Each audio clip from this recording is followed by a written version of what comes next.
Yeah. Good morning. I think the last cars are in and we are ready to start. And I've asked Amy to kick us off today. Amy, if you could do it at the mic for anybody online.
Good morning.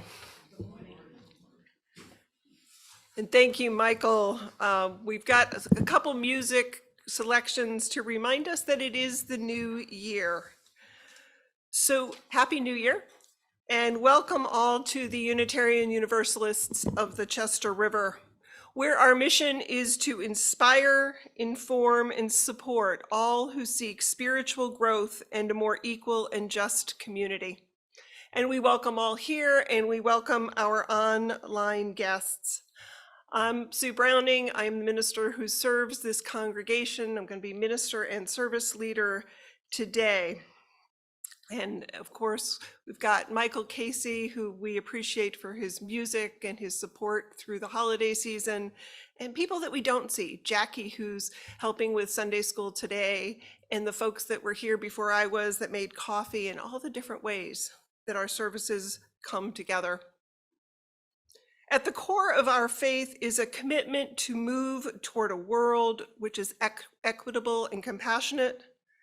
And it's about our commitment to walk together on this journey with all the bumps, all the ways we're different, all the things that are a part of our lives. Everyone here is invited to bring all of who you are into this circle. If you have questions about Unitarian Universalism, if you have, after the sermon today, you'll probably have none, but just in case there are a few, or if you have any questions about the congregation, please check with me, check with a greeter, or anybody here with a name tag. We come to all learn together and build community. And one of the ways we build community is by announcing stuff that's going on. And so we've got a couple announcements. One is that 1 month from today is going to be our stewardship kickoff. And the theme this year is joy in connection. And after that service on February 4th, we're going to have a delicious lunch prepared by the stewardship committee and a presentation on the budget. So really try to be here on February 4th to be part of the community.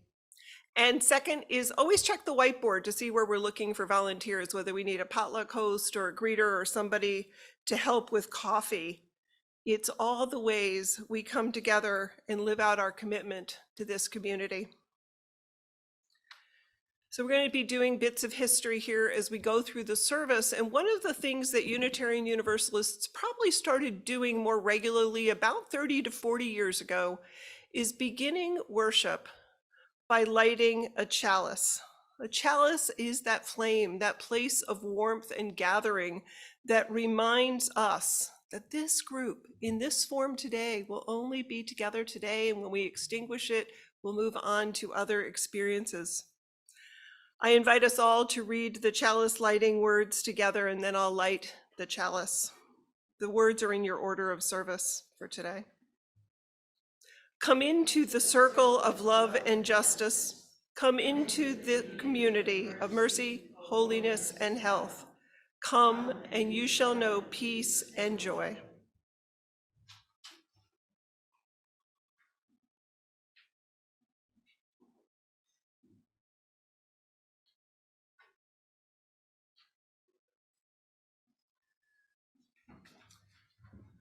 Our opening hymn today is number 44. We sing of Golden Mornings, and I've asked Michael to play it fully through once, and then we'll come in on the second time. Please rise in body or spirit.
Please be seated. So this is our first service of the year 2024. How will we each and together meet the realities of this year? We'll look not through colored glasses, but today we're going to share with a little bit of clarity what it is we might face this year. We come with both our optimism, our reality checks. We come with our questions. We come to a space yet to be defined. I'd invite us to start with reading number 544 in the hymnal, which is a responsive reading. It's called New Year's Day. Right, got your hymnal? So I'll read the first part and the congregation can respond. The 1st of January is another day dawning, the sun rising as the sun always rises, the earth moving in its rhythms.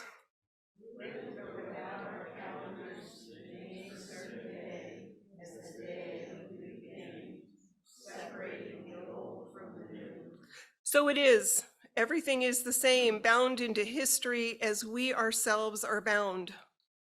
And also we stand at the threshold, in the new year, something truly new, still unformed, leading a stunning power in our hands. What shall we do with this great gift of time this year? Let us begin by remembering that whatever justice, whatever peace and wholeness might bloom in our world this year. We are the hearts and minds, the hands and feet, the embodiment of all the best visions of our people. The new year can be new ground for the seeds of our dreams. Let us take the step forward together onto new ground, planting our dreams well, faithfully, and enjoy. You know, as you think through the year, as there's times where you're bored in sermons next year, and it could happen, there's always that chance. Remember that reading. Remember that we stand on something truly new that's yet unformed. And where we have that power in our hands, we don't always know quite where it is. So as we step forward together, I invite us to a time now of reflection, a time to start the year with some core questions and to imagine the circle that we create each week, week after week, year after year, to think about why it does matter. It's probably one of my favorite readings. I probably use it once every year or two, and it's by Reverend Teresa Novak. And the title of it is Saved. Come into this place. There are healing waters here and hands with soothing balm to ease your troubled days. Bring your wounds and aching hearts and your scars too numb to feel. Your questions and complaints are all welcome here. Rest a while. Let the warmth of this community surround you, hold you, hold you. And when you feel stronger, just a bit, notice those who need you too. They are here. They are everywhere. Weep with them, smile with them, work with them, laugh along the way, and pass the cup. Drink the holy fire and take it with you into the world. We are saved, and we save each other again and again, and yet again. As a community, one of the ways that we live out our commitments, the ways we get to know each other, and the ways we make meaning out of this time is by our ritual of the acknowledgements of the heart. And I've asked Amy to lead that today.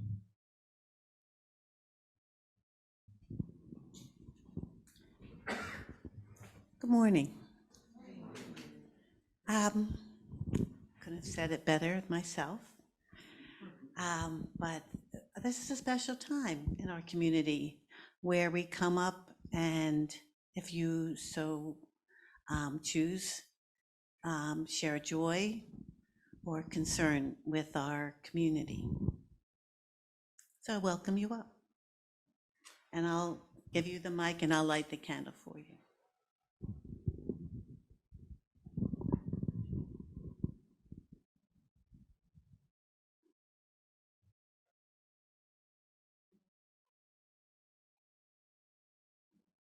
I'll start. Let's see. Our thoughts are with those who are continuing to struggle in the Mideast,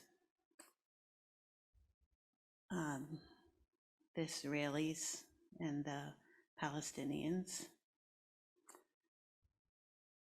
And we wish for peace in the world.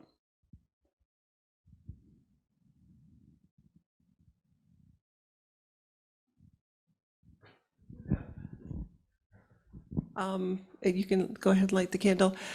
Some of you may remember the Trumbauer family, Tim Trumbauer and their 4 kids who came here. Tim's father died pretty suddenly with just after Christmas, and the service will be on January 12th. I've been working with the family, and it will be over at the funeral home, and I have a chance to officiate, and I've been working with the family on that. So we send our love to Tim, Mike, and Chris, the grandchildren, daughters-in-law, and everybody who's dealing with loss.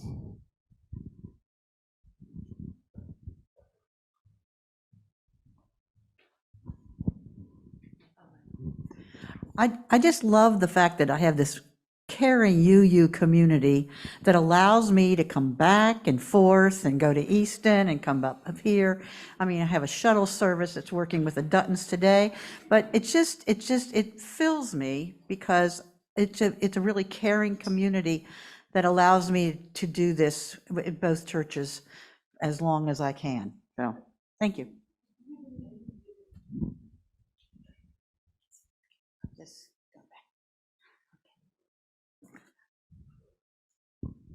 Let's just take a moment to keep in our hearts any joys or concerns that are too dear or too deep to share with the community.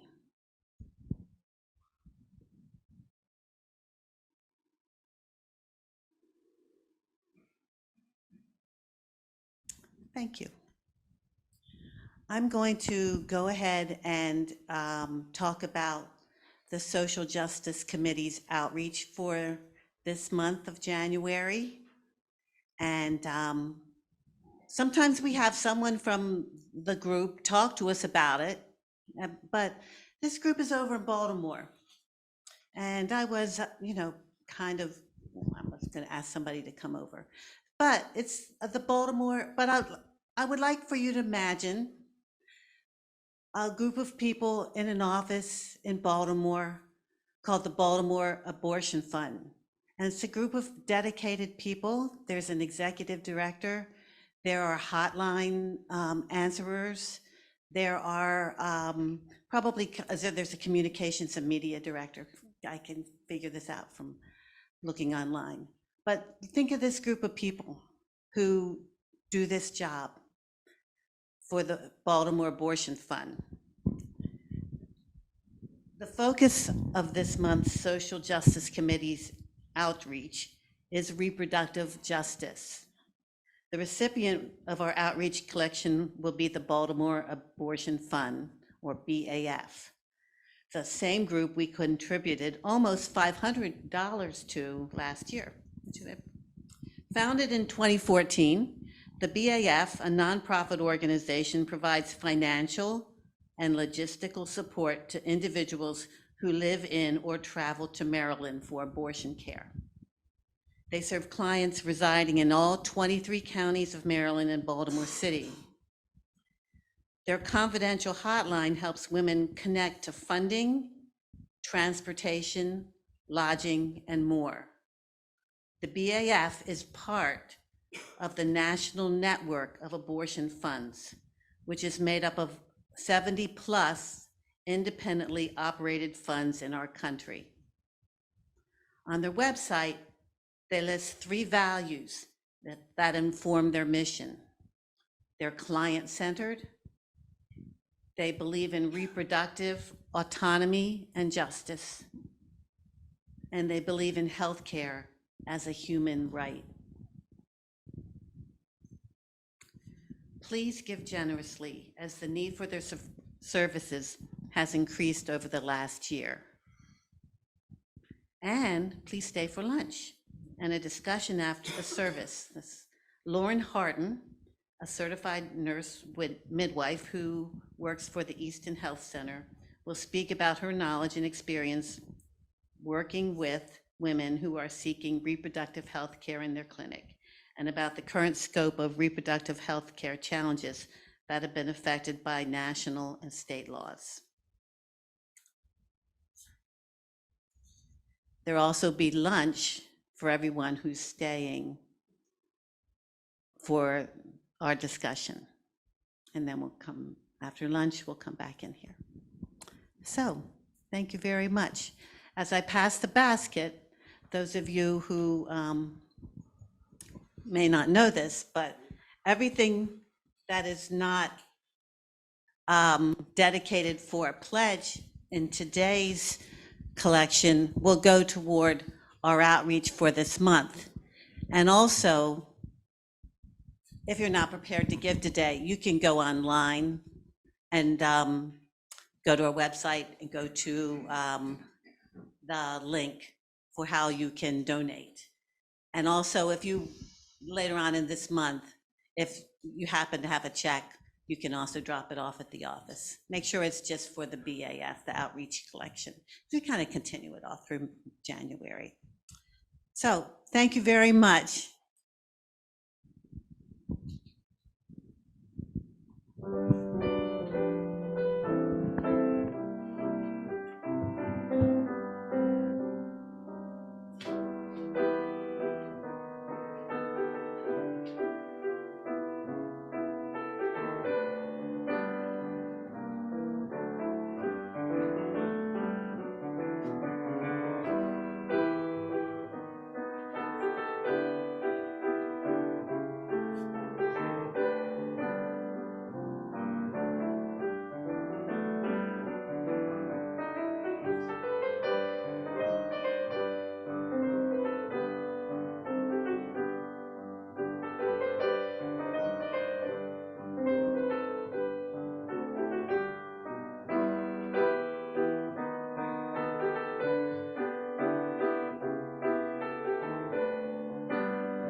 actually watch the color of the skies change today, going from hopefully toward blue. So for some reason, each of you walked through the doors here at the Unitarian Universalists of the Chester River. Maybe you came through that red door or through the ramp up through the kitchen, or maybe you made your first click into this congregation into Zoom. So maybe it's your first day here, or maybe you've been coming since this congregation were founded 30 years ago, where you came from another Unitarian Universalist congregation and plopped in here going, it's a little different, but it's sort of the same. We were the only Unitarian Universalist gathering around. We're the only game for quite a while. Maybe, at least I hope, over time, this has become your congregation. Or maybe you're someone who feels a perpetual newcomer. I don't know, but here we all are. We're sort of plopped together. This first Sunday of 2024. We're sitting here, we're listening, we're standing, we're singing, we're sharing, and we are doing Sunday morning together. Why? Why commit to a congregation as a part of your life journey? Commit to a faith or commit to another group. We'll talk a little bit about different groups in our lives. But what I hope when you come each week is that somehow you're changed. That somehow in that regular routine of showing up there, maybe there's relief in having shared your sorrow, or your heart was softened somehow through the music, or you got some sort of a new perspective. Maybe it was from the readings, the sermons, personal reflections, the discussion time. Maybe it was useful that you were here for someone else. Maybe the reason you come is to receive the joy or concern, or to witness their aha moment.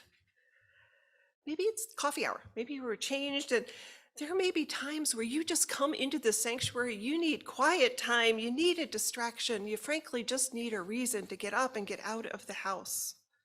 Or maybe your tie is because you've come for Sunday school, you've come to work on a board project. What is it about this space, not only the space here this morning, but this congregation? Why do we come together to create and do church? Are we just a random community of pleasant, like-minded people finding our way together? Does it matter that we are a Unitarian Universalist community? What is the essence of the Unitarian Universalist faith? So a couple answers right up front. We are not random. We share principles and values with other Unitarian Universalist congregations that are around today. There's about 1,000 of them in the country. And we have actually, by joining the association of all the congregations, not each person signs on, it's not a creed, but we've said to those groups, generally, this is where we're going to be. We're going to lift up the inherent worth and value of folks. We are going to be compassionate and equity and work towards peace. So we are not random. We are open and curious, but we are not a believe whatever you want faith. In 2018, after the white supremacist activities in Charlottesville, Virginia, the lifting up of Nazi values, Unitarian Universalist president at the time, Reverend Susan Frederick Gray, she preached a sermon that was titled, "This is no time for a casual faith." She shared this: as a people of faith who say we are committed to justice, compassion, and equity in human relations, and as a faith that says we are committed to the inherent worth and dignity of all people, and as a faith that says we are committed to respect for the interdependent web of life, we have a role to play. Our faith is calling more from us this time. She went on, there are two things that are absolutely clear to me right now. Number one, that this is no time for a casual faith or a casual commitment to our values, your community, your congregation, your soul, your faith. And number two, this is not a time to go it alone, or to think about that, or to think that we are alone. As Unitarian Universalists, we are first and foremost a religious community that practices love at our foundation. And she closes, "We are living in times of heartbreak, violence, and pain, and this is the time we need communities that remind us of our humanity." So that's the essence of our faith, a community that reminds us of our humanity, and it was born from our Unitarian and our Universalist ancestors and many who came before that. We are a faith that continually changes, so it's sometimes hard to sum it up and put it into a nice box. I am not big. Anybody here who has learned about the elevator speech, probably not a good way to explain your faith to folks. You're in an elevator, people are watching, it's whatever. But there was a concept years ago that we should be able to make it really pithy and small, and I'm not sure I can necessarily do that for you today, but I want to give you a little bit of our history. First of all, I think of our history in two big areas, two broad areas. One is our belief, our tenets, our vision. And number two is how it is we actually gather. What is our process of being together? So let's start with the beliefs. Our beliefs emerge from Christian roots. Often we're often, if you think of roots and you think of that root that's poking out of the old established root, we are almost always the next new growth that is out there poking out and trying to get through to some new spaces. So here's a quick history of the beliefs. The Unitarians, and this can go back almost 2,000 years, basically believed that it mattered to hold up just one God. Jesus was worthy. He had values that were worth following, but Jesus, this person, wasn't exactly the same thing as God. So there was some resistance to the Trinity. And to be honest, it's not a huge part of our history. It's part of it, but that resistance to the Trinity, a bit, but that's how we got some of the name. It keeps going, and after the Protestant Reformation, we're over in the United States, and there was another Protestant group, the Calvinists, and they believed that everybody, when you're born, it's already, before you do anything, it's destined whether you're going to go up or it's not going to work out well and you're going to go down. And there's really nothing you can do in this world that's going to change that path. Unitarians and Universalists did not like that path. They believed we had more free agency. And so again, they kept pressing. They kept pressing, and they became a schism group in the early 1800s. Another place, they were asking some big questions about this Bible. It seems to be a place of wisdom, lots of good information, but it's best understood through reason in a sense of metaphor. Sometimes Unitarians will say the Bible is literature. It's not that there's not ancient wisdom and stories that open new conversations, but it's not something that makes sense to take literally. So our ancestors 200-300 years ago were talking about that.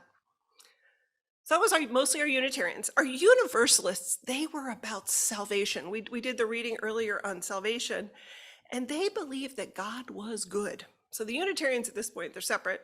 The Universalists believed that God was good and all people would be saved at the end. You did not need to spend your time worrying that you were going to go to hell. It just wasn't going to happen. A good God wouldn't do that to you. And you hear a lot of Unitarian churches that are called all souls churches. Well, here's the thing. If you take away that fear, it guts the power of fear being part of church and being a part of power of, if you don't do this, a wrathful God will harm you. Well, here's what happened. If you take away a fear of the afterlife, then the moral path became you needed to focus on the here and now. You needed to do good now. I don't know what happens or doesn't happen later, but be good now, deal with suffering, deal for peace, and that is a lot of the roots of our social justice work. What I want you to hear is that our faith changes. It will continue to change this year. There was a famous sermon back in 1841. We've talked about Theodore Parker, and Theodore Parker's The Moral Arc of the Universe Bends Toward Justice. We've talked about him a few weeks ago.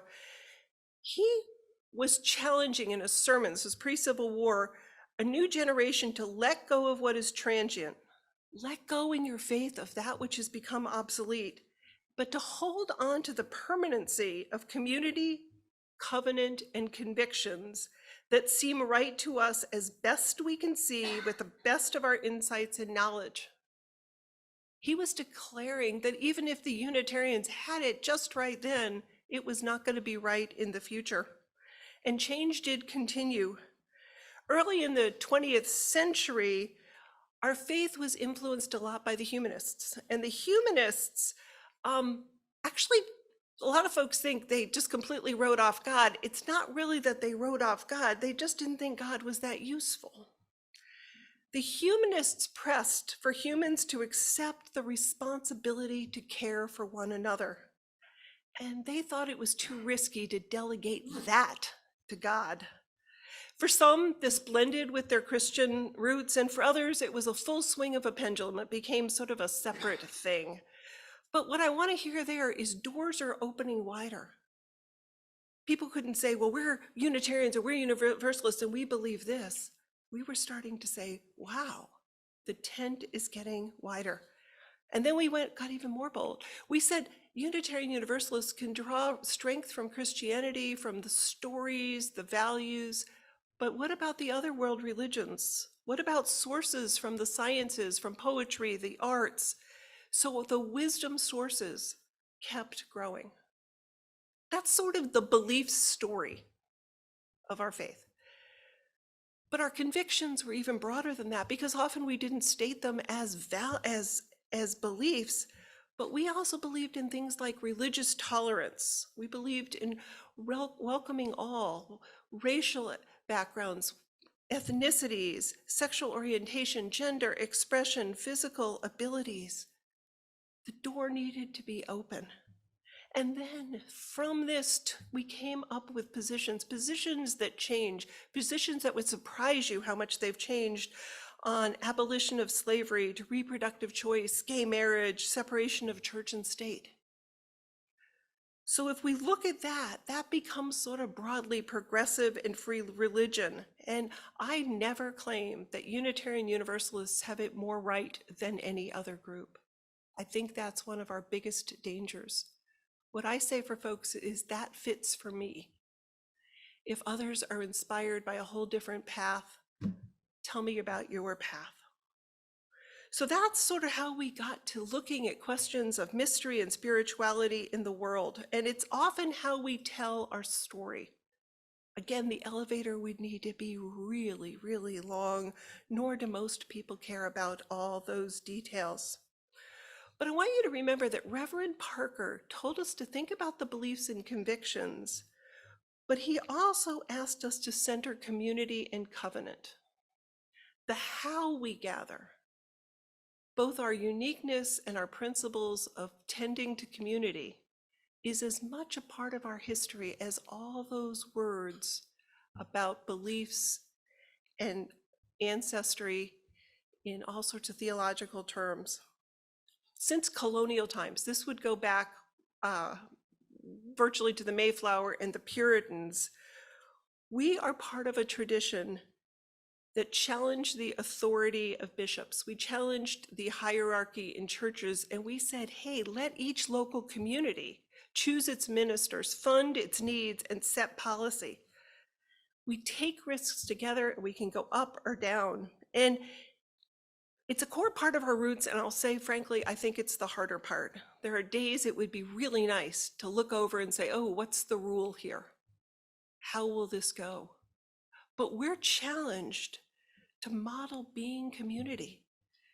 It requires us to listen, to find a path together, and we depend on each other in a special way. It means we take risks, but it also means sometimes we feel isolated. And the work of keeping that community can be hard.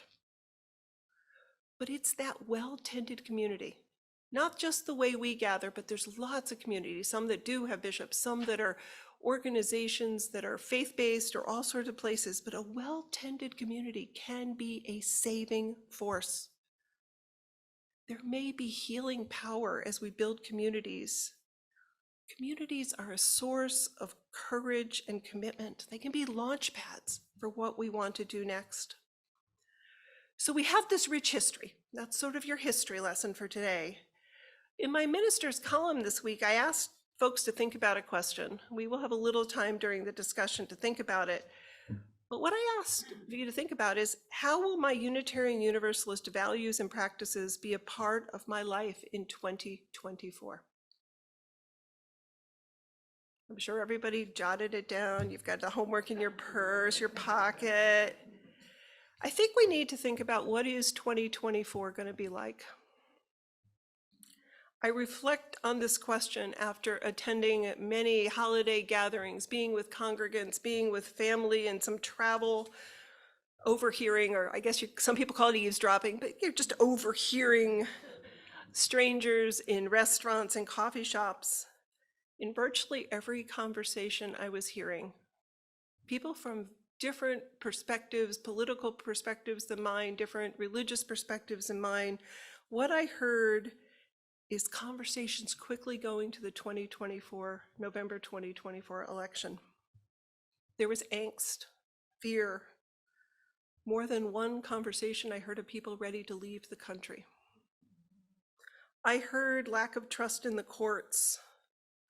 I heard bashing of the current president, of the candidates. There was lots of name calling out there, folks. I know that's not a surprise, but I think it's important to name it. There's a sense of dread, maybe a preoccupying sense of disbelief that we are where we are right now. Yesterday was the 3-year anniversary of the January 6th attacks on the US Capitol. Do you remember how you felt as you watched the chaos unfold? Do you remember how you felt? Maybe stunned, angry, fearful? But it was in those next hours, maybe a day, that virtually every politician from virtually every background said what we did need to hear, that this will not go unchecked. This is morally wrong. This is illegal. Remember that moment too, that smidgen of hope that maybe there would be something that brought us together across divides. Possibly would be unified in crisis. But yet, in just days, there were alternate spins on the violence. A denial of reality that was actually on film. So we enter 2024 worried for our democracy. We worry over the war between Hamas and Israel. There's just an existential worry over climate change, and it's far from everything in our lives. We have joys, we have interests, we have the day-to-day tasks, we watch children grow, and there are personal challenges. But what I want to name is, I have this feeling that those bigger issues hang over something of all we do. It's hard. I also want to ask us how much time we want to spend this year spinning in disbelief of how others see the world. How much time do we want to spend disparaging them over and over? I don't know, maybe it's your vision to say that one of my dreams for the year is, I will stress continually, I will bemoan and lament what might be. Maybe that's your dream. But could we find another path together? I think we need to both be awake to those issues, we need to be concerned, but could we come into the year with less despair and more of looking for some path that helps both bridge the divides, but also brings us some joy and some comfort? So I want one more bit of history as we reflect on some options. There was a Unitarian Universalist theologian, James Luther Adams, and he was active around 1930s to 1950s and 60s. So his experience spanned fascism, spanned communism, spanned some of the 1950s everything will be okay models. So he was a person who, frankly, was a theologian skeptical of human nature. At least he was tired of this view that progress would continue and everything was just going to be fine and humans were innately good. He just didn't buy it. He had seen too many struggles. He was a realist. So he challenged that reality, that rosy outlook. But while he was not really an optimist, he was not a pessimist either. He was somebody who looked hard for a path of hope. And one of the ways that he found hope in democratic societies was through what he called voluntary associations, through groups. Our church is a group, the Girl Scouts are a group, the Chestertown Chorale is a group, all these groups that come together, groups that you can freely enter and you can freely leave. He found that committing to those groups and sustaining those groups and those institutions was at our foundation. He said this: such groups are not only the result of an open or democratic society, they are in a real sense the protectors of a society. The freedom of association grounds freedom, and it gives us form and meaning. Freedom, in this institutional sense, distinguishes democratic societies from one another. So committing to a group, you heard that in our history, is something to think about. Reverend Gray reminded us it's no time for a casual faith and that it was not a time to go it alone. Where is commitment? Where are you going to make a commitment in your plans for 2024? Maybe it's to a deeper commitment to the congregation, but I think it's a broader question. Where are you going to build and sustain relationships and pay attention? Our democracy needs it. We need an engaged citizenship. And it happens when we do things like learn about reproductive justice together. It happens through our outreach process, and that is not possible if you don't have groups bringing that to you. Maybe that's what James Luther Adam was saying was part of the history we needed to really think about. How do we take care of our communities? So at the essence, I think Unitarian Universalism, in Unitarian Universalism, there is a commitment to be together. That might be just the core essence of our faith, to do so in covenant, which means we promise to behave nicely.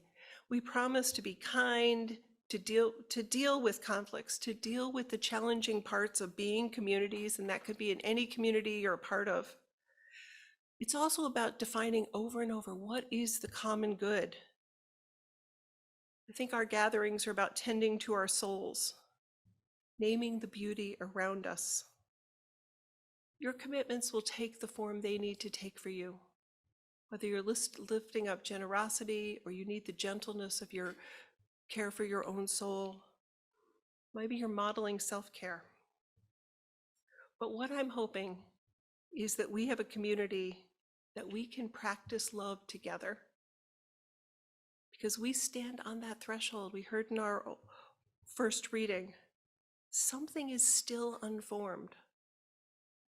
As you think about the despair, think about the fact that something is still unformed and we have stunning power in our hands. My question stands. How will my Unitarian Universalist values and practices be a part of my life in 2024? May it be so, my friends. Blessed be. Happy New Year.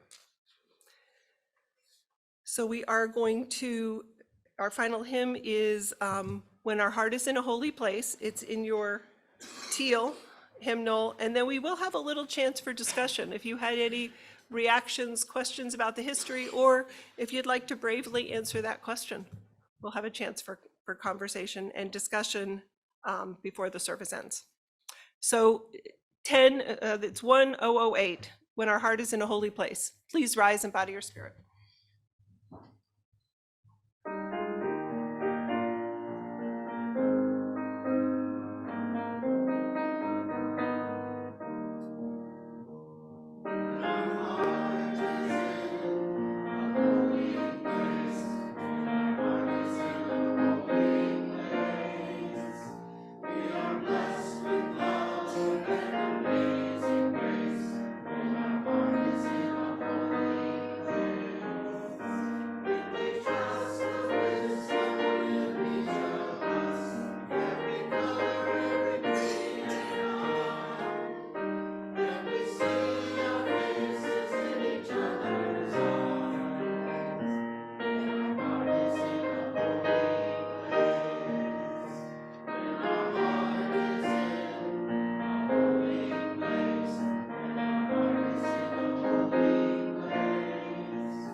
Great job.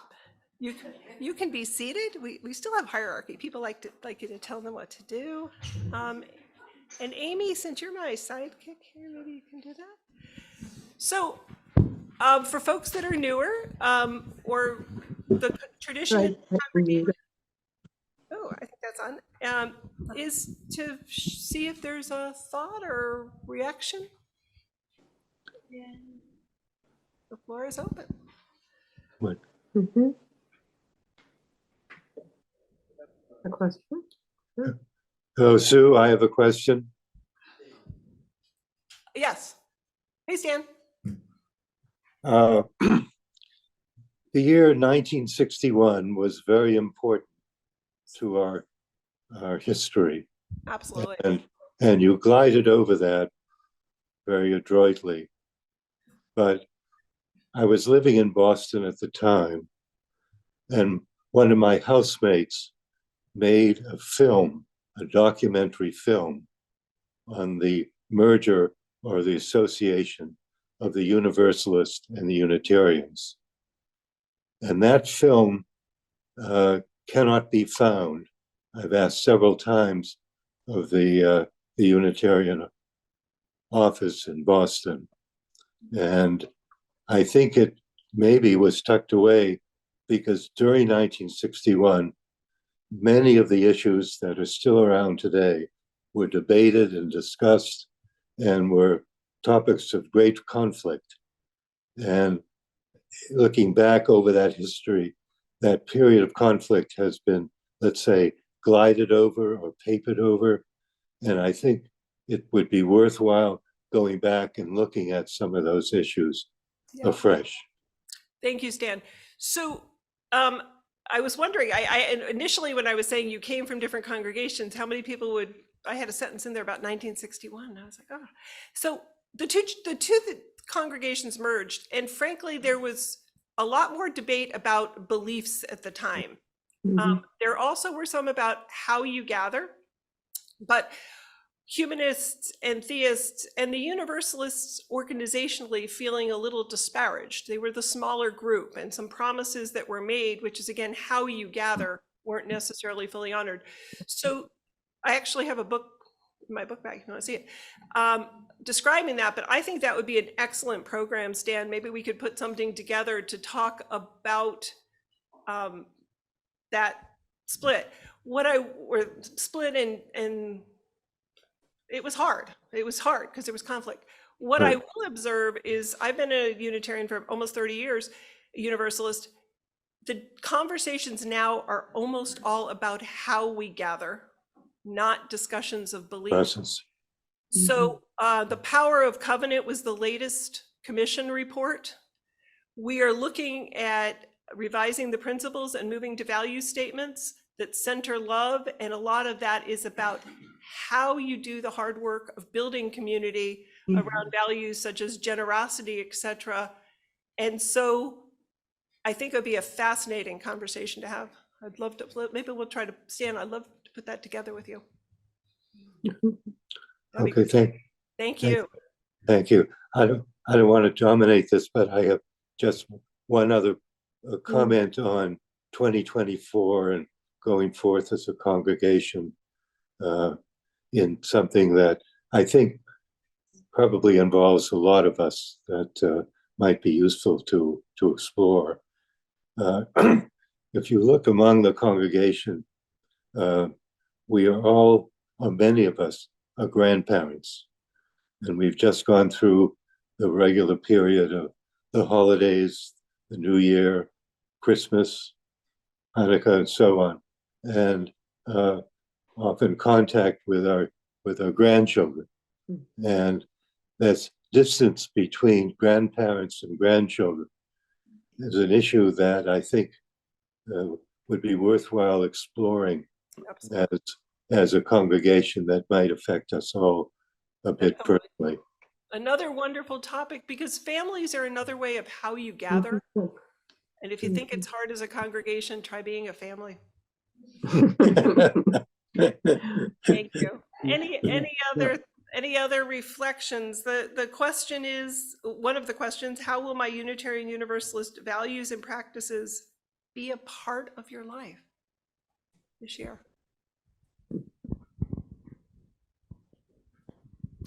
Hi, everybody. You all remember PFLAG, I think. Most of you do. I was a champion for that organization The for several LGBT group, years. Well, PFLAG is what the group is called now, just officially, but what it stood for and still stands for is Parents, Families, and Friends of the LGBTQ group. So really what I've been doing a lot of thinking about and will continue to do more work now about is reviving PFLAG again in our local Chestertown community, because we are now under PFLAG Midshore, which includes Talbot and Queen Anne's County as well. So I think that I'm saying this because Stan's comment about grandparents has certainly been on my mind. There's a lot of grandparents I know who have approached me trying to help them understand more about their kids, that they just don't get all this gender stuff going on. So anyway, we have a lot of work to do and a lot of good work to do. And it's not just about gay people, it's about all of us, because we're all parts of families with often gay people in them. Yeah. Here's my daughter. And having those platforms, the institutions create the platforms. I know PTAs and different groups. I look at some of the folks that are active in our school systems. On a different subject, one of the things that's caught my attention and I plan to work on this year is legislation for medical aid in dying. And I think that affects a lot of us in so many different ways. Maryland has been struggling with this, and I'm hoping that this year they can give us a graceful way to peacefully end our lives without trauma, as much trauma and angst as we all so often happens. So that's something that I've decided to work on as part of my Unitarian commitment, Unitarian Universalist commitment. Through the legislative Maryland, legislative history, whatever it is, the legislative group. All the UU congregations in Maryland work on legislation together, and they have a group. But again, it's a group that needs tending. If you're going to have a meeting, you need to set the meeting up, and they've got one set up for anyone who's interested. Maybe one more? Anything? Anybody else? Anything? Guy?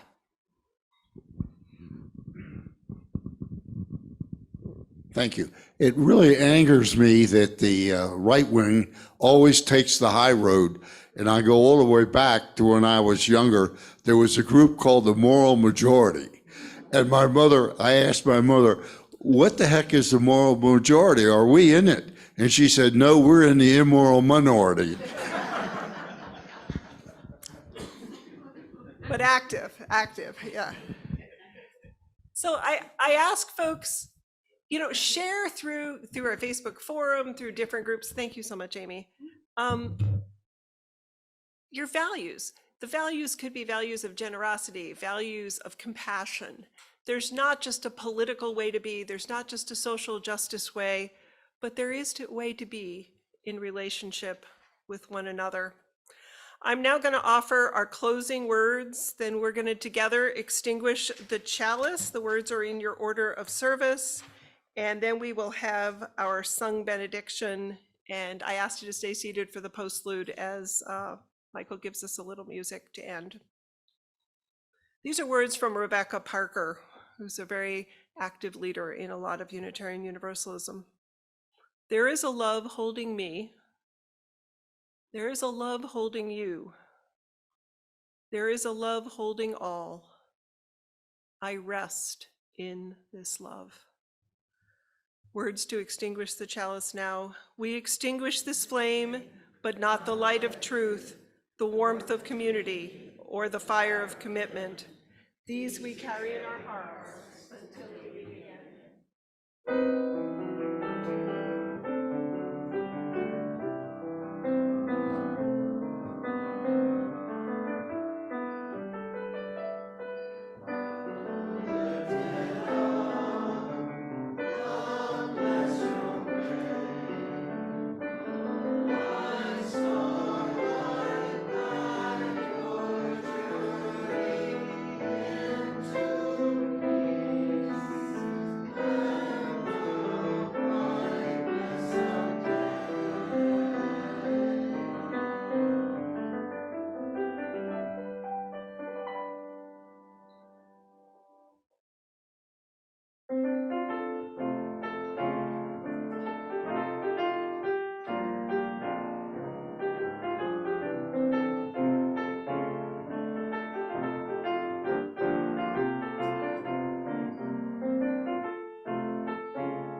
Have a great week. And Amy, is there anything that people need to know? What time should they be here? 15 minutes, you could hear the incredible Lauren Harton. Yes. Thank you all for being here. Thank you, Lauren, for doing the presentation. Have a great week, everyone.